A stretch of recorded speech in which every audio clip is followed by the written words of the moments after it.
Hello, and welcome to another episode of the Studio 78 podcast. I am your host, Nache from NacheSnow.com. Welcome. Today I have Lindsay Ponta from the blog Shrimp Salad Circus. And to find the show notes for this particular episode with any links that we mention, you can head on over to NacheSnow.com/88. Okay, so before I dig into her episode, one housekeeping item. Please head on over to thelifecleanse.co. And yes, that's co, not com. So thelifecleanse.co. Over there, that is the storefront for my main website. So you will find the journal over there. You'll find the class, How to Organize Your Life to Make Time for Your Passion. And then you'll also find some swag items that you can purchase in order to support the podcast. So I have some mugs over there and some t-shirts over there. And if you follow me on my Instagram account, Nache Snow, you'll see that I recently posted an unboxing video of the Dreamer and Doer mug, which I absolutely love. I kept it simple and with black and white using a watercolor brush pen, and I just really, really like how it turned out. So if you do too and you want to support the podcast, please head on over to thelifecleanse.co and grab your own mug or t-shirt. Okay, so let's talk about Lindsay.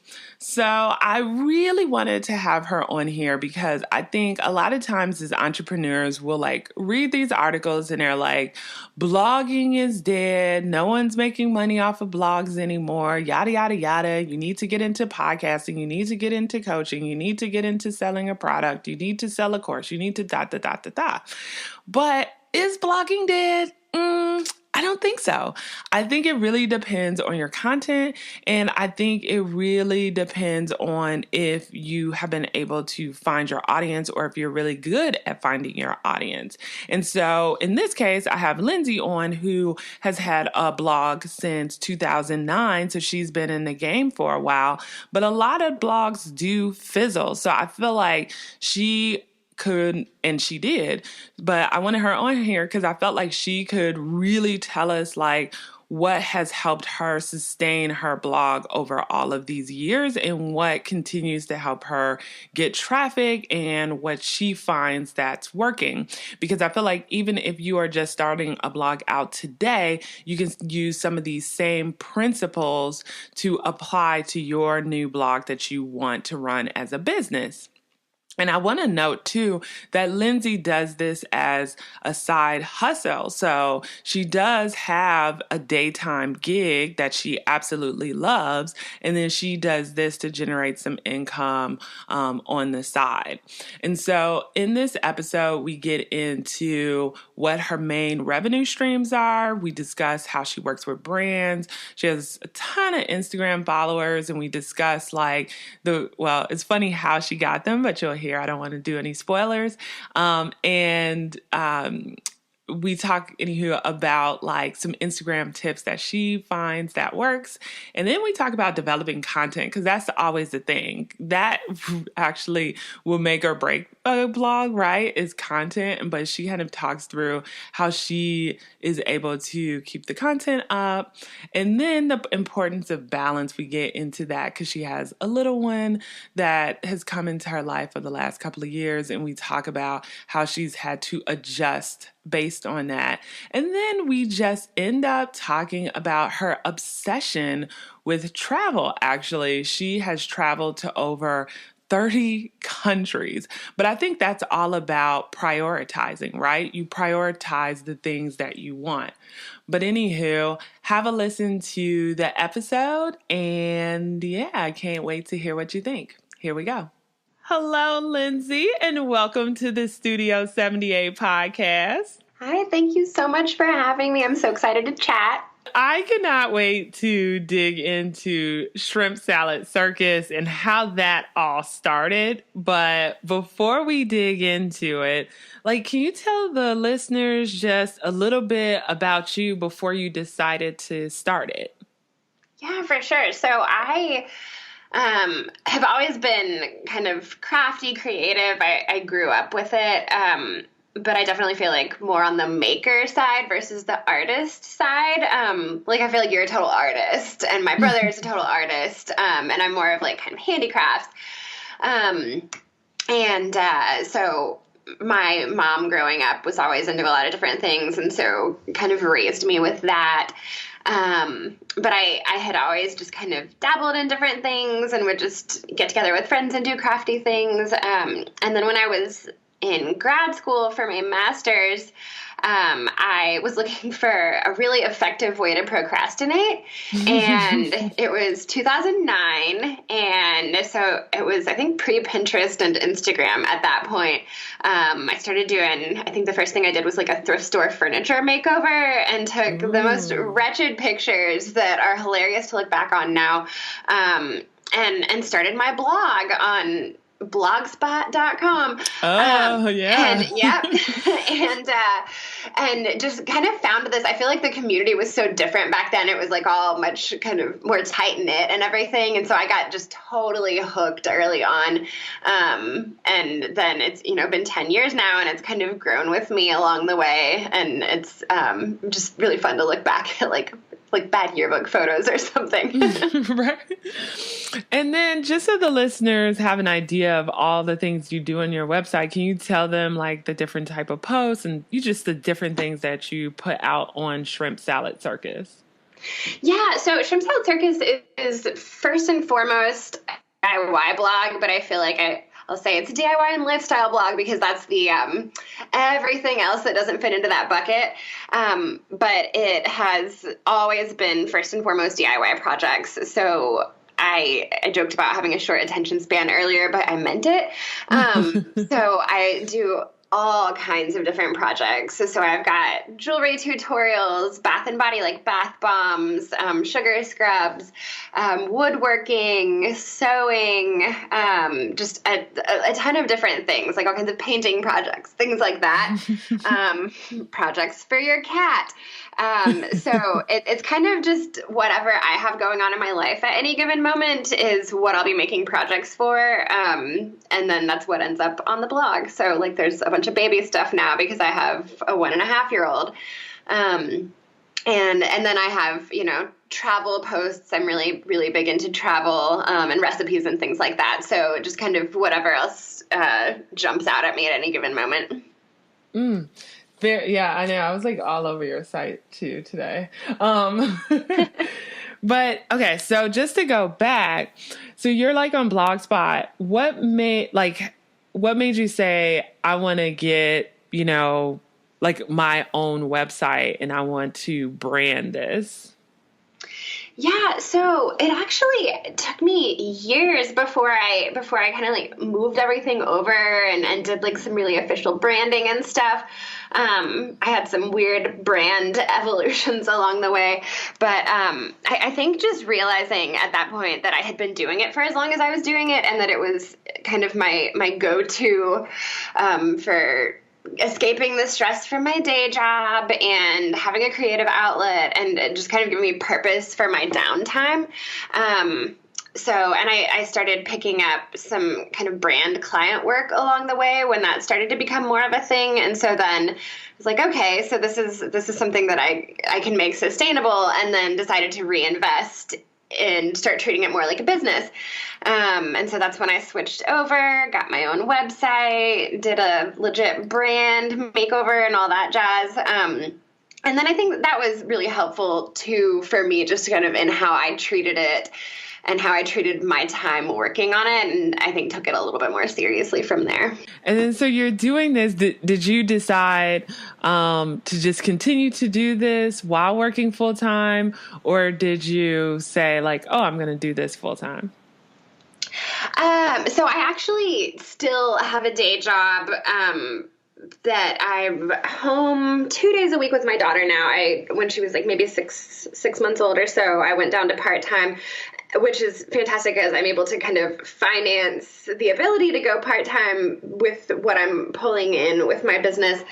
But I think that it's it's a weird balance because for a lot of people from day one, it's like, okay, I'm going to work and turn this into like my full-time thing instead of it being my side hustle. But I realized when I got to a point where that was, a potential jumping off spot that I actually really like having my day job, and I like going to my office and like seeing other adult humans during the day. And I work in a nonprofit and I love our mission. And so it's given me a lot of freedom having my website because I can kind of dictate how I want to spend my time. And so it's a real luxury, I think. No, I love it.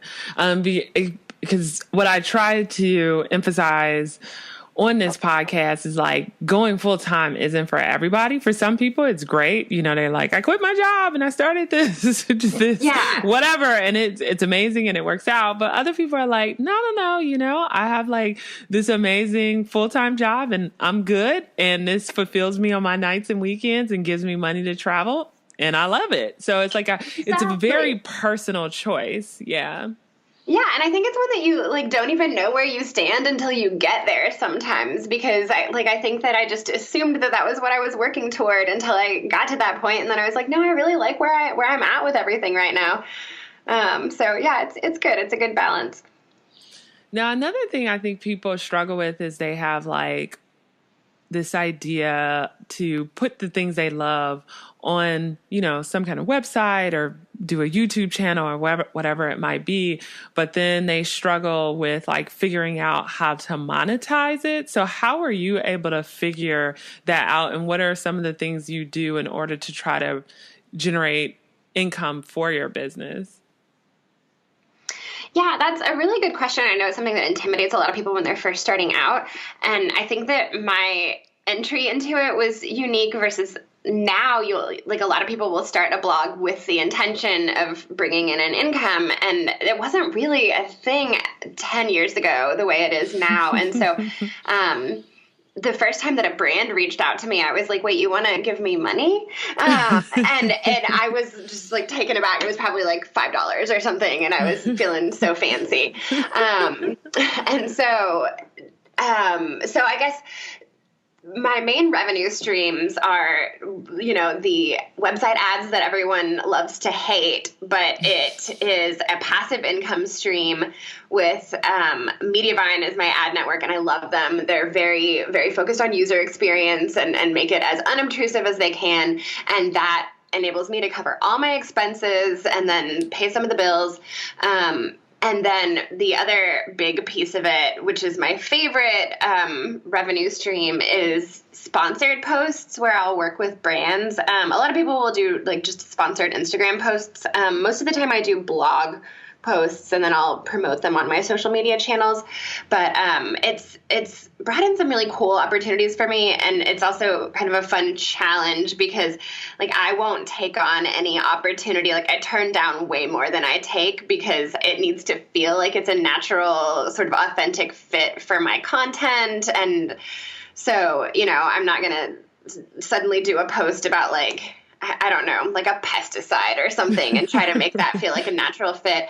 But then like I worked with Fancy Feast cat food last year because like part of my brand is crazy cat lady. And I was like, well, that's fine. Like this is a cool opportunity and I will work with you on this, but I need to be able to like, you have to let me do a DIY project for cats. And they're like, cool, go for it. And so I made like a really cool cat scratcher.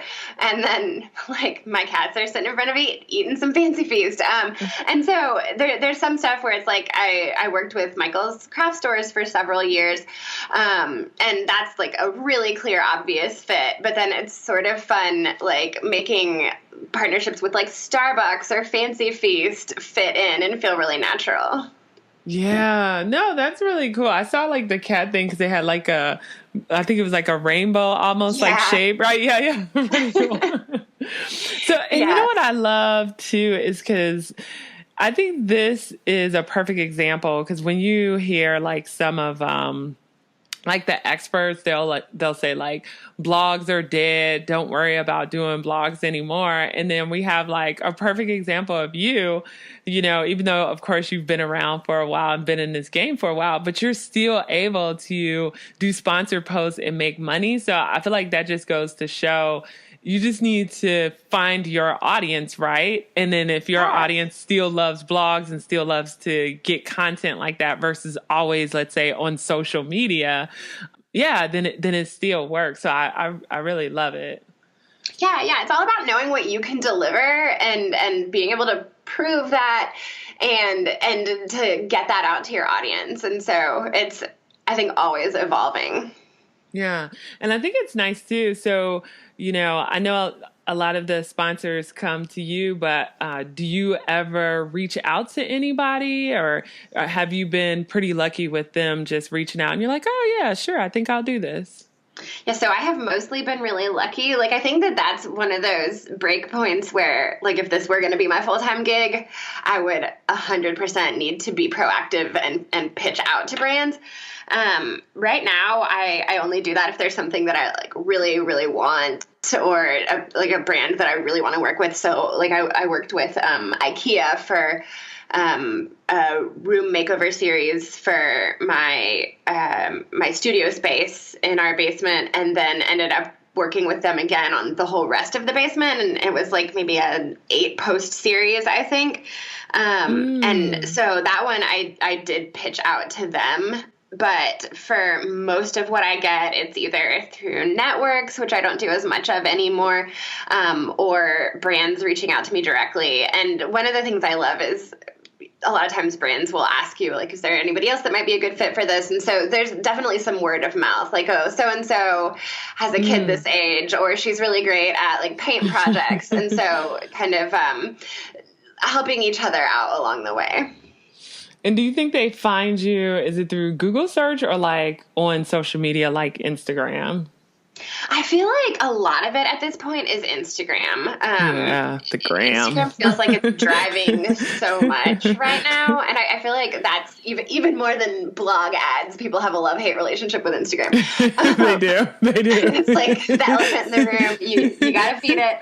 But yeah, no, I feel like that's where a lot of brands find me. But also a lot of things go through like PR firms rather than directly through a brand. And so, somebody at a firm may talk to somebody else at the firm when there's a different project. And so I think that it's a very small community, even across different PR firms. And so if you do good work and you deliver on time and go above and beyond, then I think that can get your foot in the door for the next thing. I love it.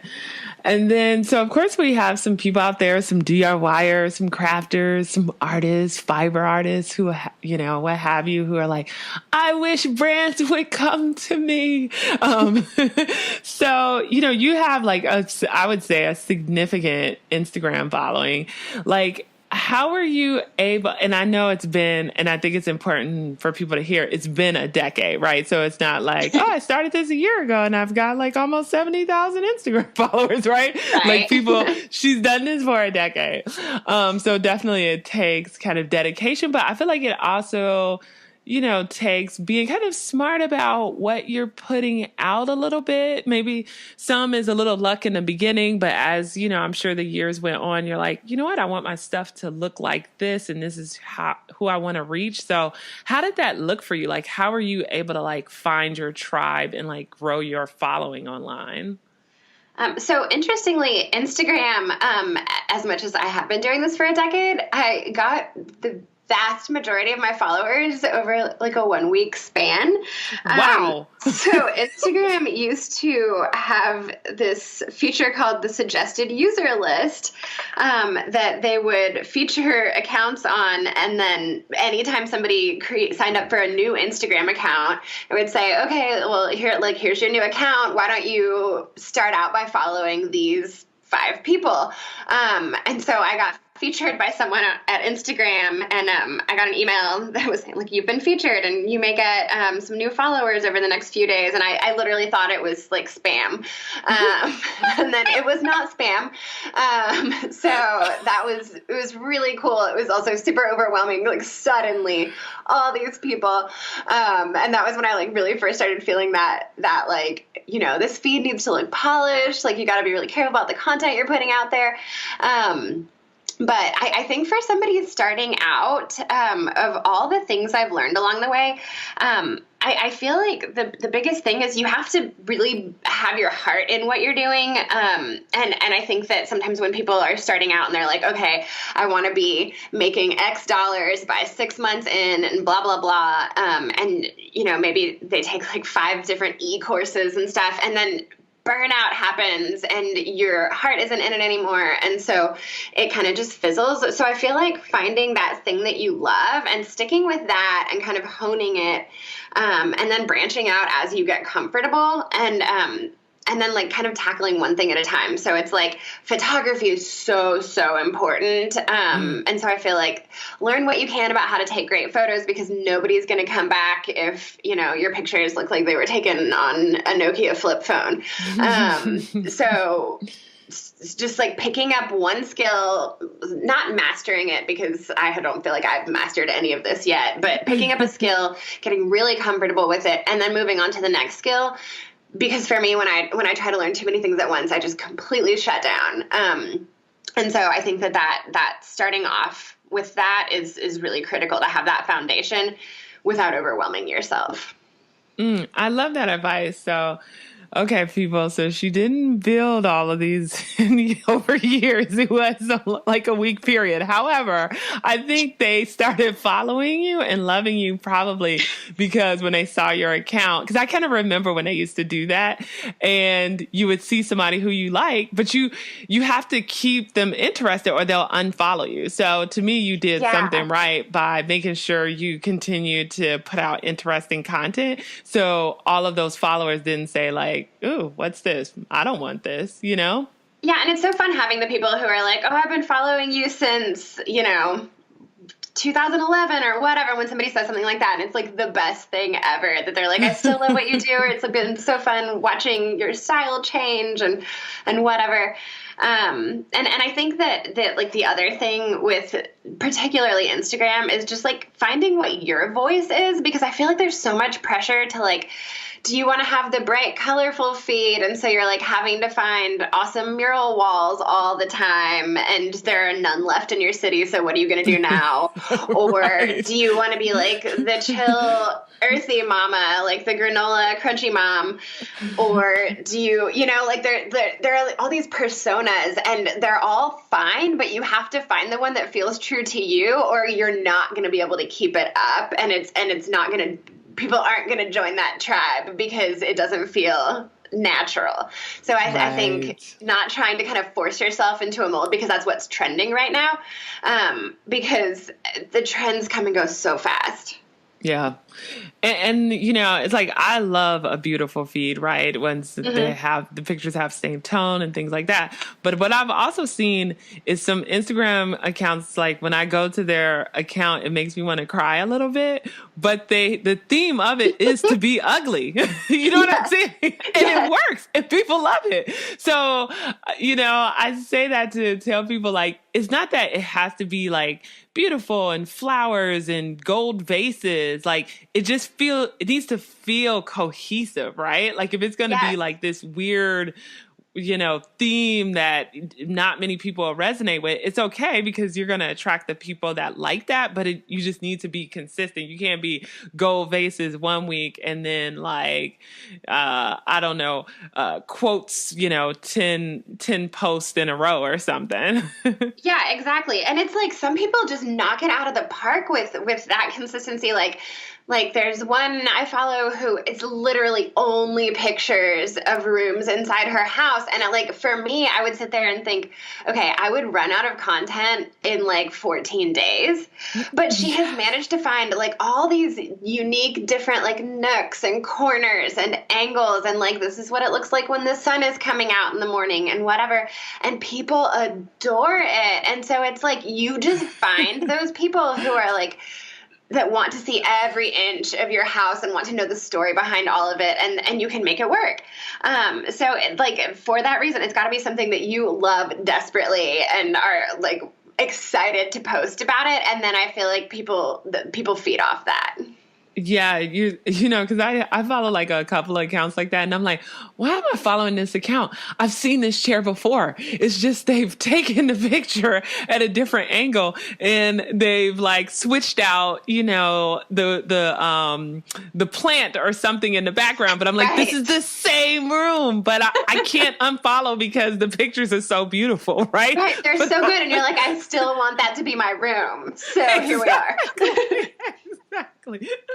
Exactly. So yeah, it's really kind of like finding like your people. So would you say like your tribe are like the DIYers, like people who are constantly looking for like craft projects? So like that's kind of who you're targeting, like people who are like, okay, what's the next thing I'm gonna make? Yeah, I think in my head and kind of from some of the feedback I've gotten, my like imaginary target reader is a person who's excited about DIY and feels like they like want to live that Pinterest life, but maybe feel like kind of intimidated by it. Because I try to make it as approachable as I can. So it's like, okay, maybe you've never done anything like this before, but here's where we're going to start. You can do this. I'm going to walk you through it.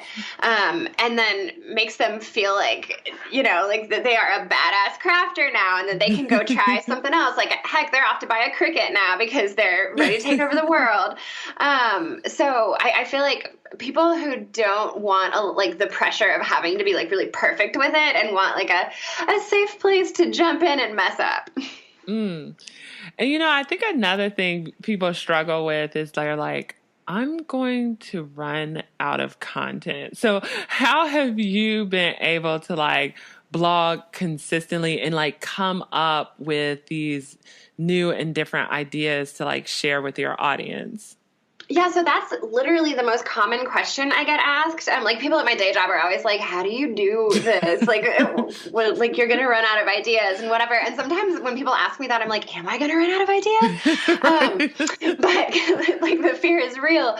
But so one of the things that helps me with that is like I haven't always been super consistent. Like when I was pregnant with my daughter, and I like have never felt tired like that before in my life, and I'm such a go go go like 24/7. Like always on working on a deadline. And I would just like come home and take a nap.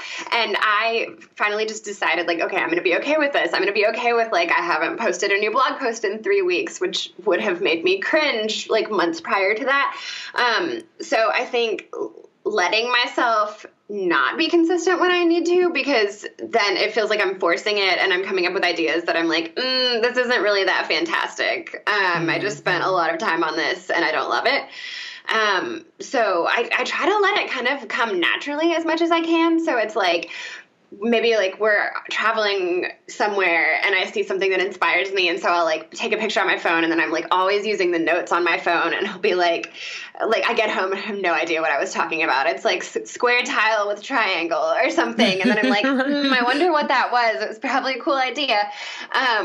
But just trying to like sort of be inspired naturally in my daily life. So it's like when we bought our house, I started doing more home projects. When we had our daughter, I started doing kids and baby things because some of it comes out of necessity. Like, okay, I need to decorate a nursery and I don't want it to look like it came straight out of a catalog or like straight off the floor at IKEA. So how can I personalize this? And so I think that it's just, you know, anytime I start to feel like paralyzed where I'm not going to have a new idea, something will come to me when I'm just kind of doing completely unrelated things. Yeah, I love it. And then how do you work in, because I think sometimes people struggle with this too, filming it, because I've even struggled with this too. Like, let's say even after we get off this call, maybe I'll want to work on like my punch needle stuff, but then I'll be like, but it's dark and I can't really film it. So should I wait till the morning to start working on it? You know, just so I can capture, you know, some of the stuff on film so I can share like how I'm doing something. So, you know, it's like that battle, like, how much, you know, when to record and how much to record. Like, how do you deal with that? Well, that and like, can we talk about winter when we get home from the office and it is already dark? That kills me. So I finally broke down and got a couple of studio lights last year, and that has been a game changer for me because sometimes I'm like, I can't wait, until 2 weeks from now when I have a Saturday open. And so it's not my favorite. And a lot of times, like, I'll go back and reshoot because I don't do video for a lot of my stuff. I've just started doing like a lot more video this year. But I do a lot of pictures with my hands showing the different steps. And so it's really time intensive because I'm taking them myself. So it's like line up the shot, set up the self timer, get my hands in there. I was moving. I have to redo it. And so it's just not practical to sit there and like be able to do it for the 2 hours where you might have daylight. So I have studio lights. I painted my studio white, even though I do like color, I really do, but I was like, nope, this whole room is going to bounce what little light I have. And then I can just kind of pick up and move around anywhere in the room. And then that's one of the things I outsource, because so video and not photography. I have a friend here who's a professional video editor, and I will hire her to help me with videos when I have, a batch that I want to get out, because I finally realized, my time has value, and I would rather pay somebody instead of sitting here trying to like YouTube how to do this for 24 hours straight. Right. Like, I'm supporting another small business. This is a win for everyone. But no, I love that too. And I think this is important for people to hear because, like, I think sometimes people don't get when DIYers or artists or whoever are charging for whatever we might be doing. But it's like, it takes time, and time is money, right? It takes time to create free printables and to do DIYs. Like, everything, it takes like usually hours to do. So it's like, so long. Yeah. So it's like, you kind of want to get compensated for that time so you can like use that to do whatever, like pay yourself, but then also like buy more supplies for the next project. But it's like our time is worth money, Yes. Yeah. It honestly took my husband like beating me over the head with that fact. He was like, why are you still sitting here trying to Google how to do this? Why? It's like, because I can figure it out. And he was like, but you don't have to. Like, you figured out all the other pieces. Pay somebody. And it was so true, and I needed to hear it because, it freed me up to do the other things that I can do well instead of spending all that time and coming up with a really mediocre product. Yeah. I mean, I'm in the middle of this Audible book called Chillpreneur. And she like talks about that too, because she's like, in the time you're taking like, 2 hours to YouTube that one thing you're trying to do in Premiere Pro or whatever it is, someone else, you could have paid someone else, and then you could have figured out how to like make that money back and then some within that 2 hour period. She was like, you're wasting your time and money. Yeah. Yeah. Sometimes it literally just takes somebody telling you like, you're being ridiculous right now. Stop. Exactly. And she's so good too, because she's like, and she's like, for some reason, we as women, we feel guilty when we pay for help. But she was like, if you want somebody to clean your house, pay them. Do not feel guilty. You are helping another small business. Pay them to clean your house. Oh my gosh. On that note, I would love to get somebody in here to take care of this mess. I know. I was like, should I? Right? Since you've mentioned it, how about that laundry? But as we wrap up here, just a couple of questions. One, so with your daughter, right, that is like a game changer when it comes to the time you have to do things. So I'm a big productivity person. Like, so after she was born, like, how did you make time for all the things? Like, make time for her, make time for your husband, make time for your blog, make time for your 9 to 5. Like, how have you managed to do all the things? Oh my gosh, I'm still figuring it out, but and she doesn't really nap. She's never been a napper because it's like such a cliche, like work while the baby's sleeping, while the baby didn't sleep. So, which I was like, I get to spend so much time with this cute little face, but also I could use like 10 minutes. But so I think that it was just something I kind of have like adjusted along the way. So when she was born, I took a full 3 months. And I'm actually really excited. My nonprofit that I work for is moving towards like full paid maternity leave, which I think is like still unfortunately pretty groundbreaking. But at that point, it wasn't all paid. But I decided up front, I was like, no, I'm gonna take this time because it's not time that I'm gonna get back. And then when I went back to work, I went back for a few months, and then I realized like I can't do it all. And I want to spend more time with her. And I am so fortunate to have an incredibly supportive boss who was like, all right, let's figure out a part-time schedule for you. And I've been doing that for like a year now. And that has made me feel like I'm spending really quality time with her on the days that I'm home with her, so that when I need to be at work and when I need to be working on my blog, I don't feel like that constant guilt.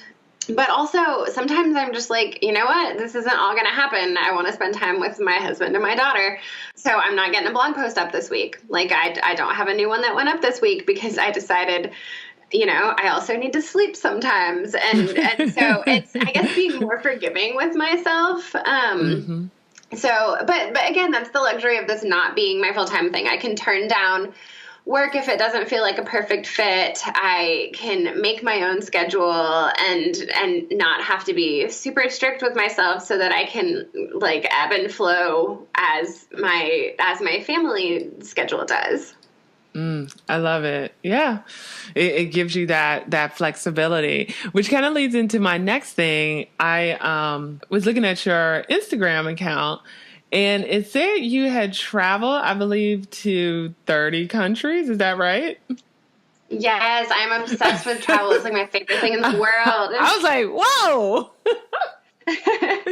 So yeah, tell me a little about that. Like how have you made that happen? One of the really fantastic things with when my husband and I started dating, 11 years ago, we realized that we were both really into travel. Like I spent a semester in Spain and he spent a semester in Italy, and we're like, all right, this is going to work. Because I feel like it's so hard when the closest people in your life don't share your interests, because it's like you don't want to spend all your vacation by yourself. Right. So we both, without even really much discussion, decided to like financially prioritize travel. And so we just, you know, are very careful with our money, and also with the way we spend it while we travel. So we're not doing hostels anymore. Finally, I think like in the last couple of years, we started staying in nicer places and things like that. But we would sit there and just, I am not a planner and he very much is. So I call him my travel agent, but he'll sit there and figure out like, okay, if we stay at these places and it costs this much and we have this much, so we could either stay at places like this and do a week, or we could like stretch it and be able to do 2 weeks if we do it this way. And so we always just kind of prioritized that, the experiences that we would find off the beaten path versus kind of going the like really curated route, like staying at nicer places or doing tours or things like that.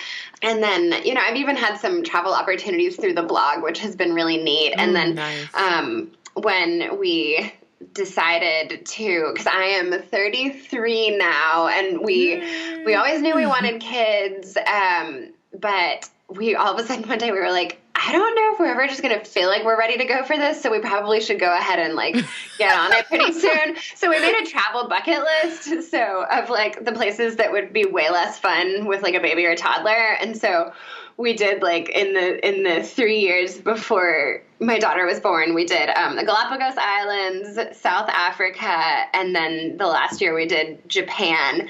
And so it was really fun to sit there and be like, okay, like let's be really thoughtful about this and figure out how we want to do it. And so we just saved up constantly and were able to do these amazing trips. I love it. And now I'm with her, so right. That's fun too. No, I love it because that goes to show it's all about priorities, which, you know, I love to talk about, because I'm like, you can do anything you want, you know, just as long as you make it a priority and then you like work towards your goals, right? And it doesn't matter how much you make either. It's just, you just have to be diligent, smart with the planning and the money, and things can happen. So, no, I love it. Yeah, exactly. We drove an 18-year-old car until my daughter was born, and we were both like, we don't want to put a baby in this car. And like, when we went on our honeymoon, we spent a month in Thailand and Cambodia because it was when we were about to move to DC. And so we were in between our jobs, and like, he had just gotten out of grad school and I was working at a little tiny nonprofit. Like, we just managed to just do it so cheap that, and for a country like that, it's like the cost is the plane ticket. Once you get over there, you know, you can stretch it out pretty far. And so it's literally like not about how much money you have. It's about how you're like handling it. Love it. Okay, people, no excuses. Get those passports. So just a couple of wrap-up questions. The first one is, how do you stay organized? Any tools, software, or techniques you would want to pass on? Yeah, I'm not going to lie. I'm not the most organized person you've ever had on your podcast. But I do hand lettering. It's like my calm, soothing Zen thing when I need to just chill out and not be doing anything for any kind of reason. So I take a lot of handwritten notes, and I'm a really big to-do list person. Like, I think you're probably super organized, but for me, it's like I might have like a piece of notebook paper with one list from today, and then like a Post-it note and whatever, but I just keep track of them and like throughout the day. Also, I will totally confess to being the kind of person that I will do something and then add it to my to-do list so that I can check it off, because I'm like, I didn't check off anything else today. But hey, if it works, so I'll have like a day job to-do list, a to-do list for the blog, things I need to do for the house and the family. I also do like Trello. So, and then at work, Microsoft Teams has a planner function that's really similar to Trello. So I feel like those help me, like for the blog in particular, because I'll have like a bucket where I put the weird random ideas that aren't fleshed out at all yet. And then when I'm ready to sit down and go through like a brainstorming session, then I'll be like, okay, that one's garbage, delete it. And then another one, I'm like, okay, so here's how I would do this, flesh it out a little bit, and then move it to the to-do column, and then like move it to the edit photos, and then publish, and then promote columns. Okay, that's some organization right there, though. That's impressive, because I feel like sometimes people don't have any method at all to like how they're doing stuff, but I feel like Trello is pretty good, and it's good for visual people too. Yeah, that's what it is. I need something that's really just visual, that I can like drag things and move them around and everything. It's perfect for that. Yeah. And then the next question is, do you have a hobby? And if so, what is it? My big hobby that I do every day that I really like is hand lettering, because you can take something small or insignificant and make it feel like a really thoughtful gift, or like put a really neat handmade touch on it with literally just a marker. So like when we have birthdays at my office, and a card gets circulated for everybody to sign it, it always ends up on my desk to write the name on the envelope. And I love being able to like add a little something handmade to everything that only takes a few minutes. Yeah, I love it. I mean, we talked a little bit before the interview, but lettering is just my happy place. Everybody's like, oh my God, why is your bullet journal so ridiculous? Because I'm like, it gives me an excuse to letter, right? And do some calligraphy. I love it. It's, it just puts me in a happy place. And you can just do it anywhere, which is so nice, because so many things, like, you don't need a bunch of supplies and stuff like that. So no. Yeah. I mean, I've seen, people on Instagram do the most beautiful lettering with like Crayola markers. Yes, I love those. I love those videos where you're just like, no, you did not just do that. Like, for real? I mean, I'm like, wait, I didn't bought these expensive Tombow markers, and you've done this better with a Crayola? Oh my gosh, my daughter got a hold of my Tombows and I about had a heart attack. And then I was like, this is fine. This is fine. Right. It's like, breathe. Yeah, you're going to get through this. And I'm like, hey, you can do great things with the Crayolas. Back off. Right. And then just tell the listeners where to find you, your social media handle, your website, all the good stuff. Yeah, absolutely. So I have all of my tutorials and everything on my blog, and I have a lot of free printables. And for all of you planner people out there, I have a cute calendar printable that you can download for free. And that's all at shrimpsaladcircus.com. And then you can find me on Instagram and Facebook at Shrimp Salad Circus. Perfect. Thank you so much for coming on the show. Thank you. This was so fun. And I can't wait to talk shop again about lettering and all that jazz because it's the best. Well, I hope you guys really enjoyed that episode. I think she gave us a lot of practical tips, but what I want you guys to walk away with is how she prioritizes the things in her life. So a couple of examples is her and her husband really love travel. And so they found a way to travel to over 30 countries. There's some sacrifice, I'm sure, that's in there where you're not always buying, the thing that you want from Amazon. And, the place maybe where you decide to live, you streamline a little bit, you make some sacrifices to do the thing you love. And I'm glad that they prioritize that. And then also with her daughter, I love that she figured out how to make that work by adjusting her schedule and figuring out for her daytime gig and her side hustle, how she can make it work, but still spend time with her little bundle of joy. It's all about really prioritizing the things that matter to you. And then last but not least, I love what she said about content. And really, it's, for her, content comes pretty naturally because she is blogging about things that, really are kind of going on in her life already. So she could kind of use inspiration from her current situation and generate content based on that.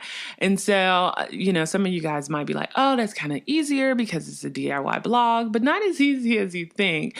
But even I don't have a DIY blog, but I kind of do the same thing. When I come up with blog articles or social media posts, it's really just things that are going on in my life. Maybe I had to research something for a friend or for myself, or somebody asked me a question and I'm like, this might be content that might be inspirational or help someone else. And then I just write it up. It's so funny because I actually have a ton of articles that I'll be posting through the summer that I've just written up, and all I have to do is publish because I've just talked about things that have come natural. And so kind of think about that in your business if you're kind of struggling to figure out what freebies to offer or what content to produce. But anyway, if you just want, I have this worksheet that I gave away when I first started nachesnow.com called the Life Diagram. And basically, it kind of forces you to figure out what you want in life, what, your current situation is now, if you lost everything tomorrow, and then,